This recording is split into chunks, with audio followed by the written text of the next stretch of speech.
নমস্কার বন্ধুরা, দীপাস কিচেনে আপনাদের সবাইকে স্বাগত। আজকে আমি একটা শরবত বানাবো। তার আগে আমি এখানে জল নিয়েছি, এই জলটার মধ্যে আমি চিনি দিয়ে দিয়েছি। এবার আমি আগার আগার পাউডারটা দিয়ে দেবো, দিয়ে একটা জেলি বানাবো।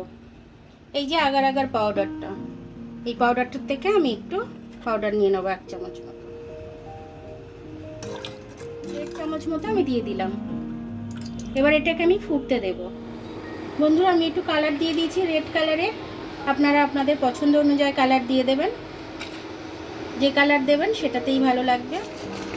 দেখুন, এটা আমার হয়ে গেছে, 10 মিনিট লেগেছে। এবার এটাকে আমি জমাতে দিয়ে দেবো। এটা তো জমাতে দিয়ে দিলাম। এটা এবার ঠান্ডা হলে আমি ফ্রিজে ঢুকিয়ে দেবো। আমি সাবুদানাটা ছোট সাবুদানা নিয়েছি, আমি ধুয়ে নিয়েছি জাস্ট 3 বার জল পাল্টে। এখানে আমি জল গরম হতে দিয়েছি, এর মধ্যে আমি সাবুটা দিয়ে দেবো। এটাকে এবার আমি একটু হতে দেব, তারপরে আমি এটাকে নামিয়ে নেব।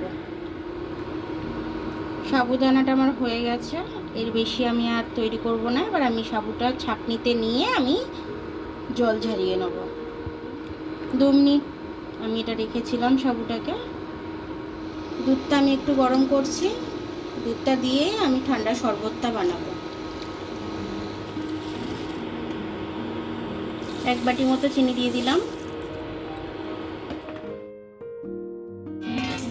এটা ফুটছে, এবার আমি এটা নামিয়ে নেব। এটা এবার আমি ঠান্ডা করতে দেব। দেখুন বন্ধুরা, আমি যে জেলিটা বানিয়ে রেখেছিলাম সেই জেলিটাকে আমি কাটছি। এটা ফ্রিজে আমি 2 ঘন্টা রেখে দিয়েছিলাম। এবার আমি এটাকে ছোট ছোট পিস করে কেটে নিচ্ছি। এবার দেখুন, আমি এটাকে তুলে নিচ্ছি, এরকম পিস পিস হয়ে গেছে আমার। বরফগুলো আমি দিয়ে দিচ্ছি গ্লাসের মধ্যে। এবার আমি জেলিটা দিয়ে দিচ্ছি।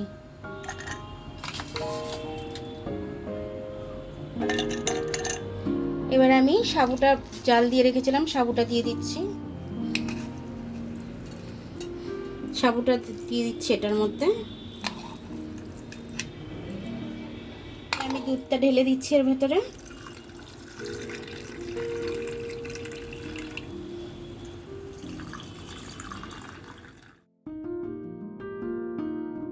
এবার একটু বিট নুন দিয়ে দিচ্ছি।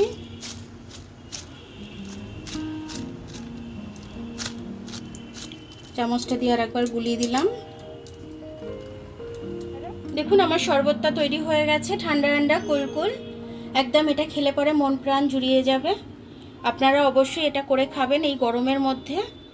আর কেউ বাড়িতে আসলে এরকমভাবে ঠান্ডা ঠান্ডা করে করে দেবেন, তারাও খেয়ে খুব মন প্রাণ জুড়িয়ে যাবে। তো আমার ভিডিওটা দেখার জন্য অনেক অনেক ধন্যবাদ। আমার ভিডিওটা যদি আপনাদের পছন্দ হয়, লাইক, সাবস্ক্রাইব, বেল আইকনটা একটু টিপে দেবেন। আর যদি ফেসবুক থেকে দেখেন, লাইক আর ফলোটা একটু করে দেবেন। আবার কাল দেখা হবে নতুন রেসিপির সাথে। ততক্ষণ আপনারা ভালো থাকবেন, আমি আসছি।